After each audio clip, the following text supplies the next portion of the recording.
গতকাল আমরা কিশোরগঞ্জ জেলা পুলিশের ফেসবুক পেজে প্রচারিত একটি তথ্য নিয়ে আমাদের উদ্বেগের হত্যাকাণ্ডের পর কিশোরগঞ্জ জেলা পুলিশের অফিসিয়াল ফেসবুক পেজে একটি বিবৃতি প্রকাশ করা হয়।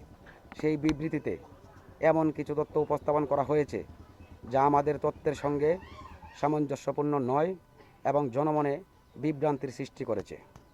বিশেষ করে সেখানে বলা হয়েছে যে নিহত রানা জুবায়েদের মামাতো ভাই, অথচ আমি জুবায়েদের বড় ভাই এবং আমার আত্মীয় স্বজন, আপনারা এলাকাবাসী, গ্রামবাসী সকলেই জানেন এই খুনি রানা আমাদের কোনো আত্মীয় স্বজন নয়।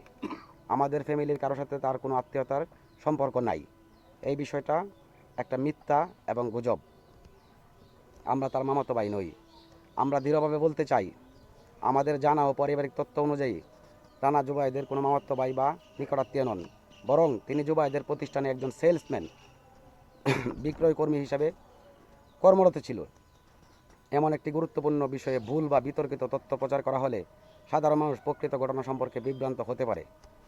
এবং আসামি রানা সে বলেছে 2 মাস আগে জানতে পারে রানার স্ত্রীর সাথে পরকীয়া সহ ঈদের 2 দিন ঈদের 2 দিন পর আপত্তিকর অবস্থায় এখানে দেখতে পায়, আমাদের বাড়িতে দেখতে পায়। অথচ আমরা এই গ্রামবাসী সহ সকলেই একযোগে এক বাক্যে সবাই সাক্ষী দিচ্ছে যে রানার বউ কখনোই আমাদের বাড়িতে আসে নাই, বা আমরা তাদেরকে কেউ চিনি না।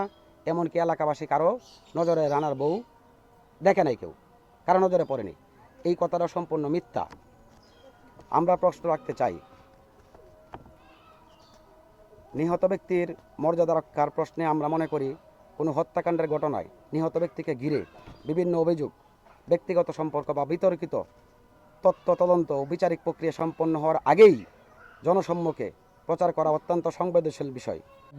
বিদ্বেষের আন্দোলন নয়, এটি একজন নিহত জুবায়েদ হত্যাকাণ্ডের সুষ্ঠুয়ন ও প্রয়োজনীয় সংশোধনের উদ্যোগ নিতে হবে। সরকারকে ন্যায় বিচার পাওয়ার ক্ষেত্রে সর্বাত্মক সহযোগিতা নিশ্চিত করতে হবে, বন্ধ করতে হবে, যাতে জনমনে বিভ্রান্ত সৃষ্টি না হয়।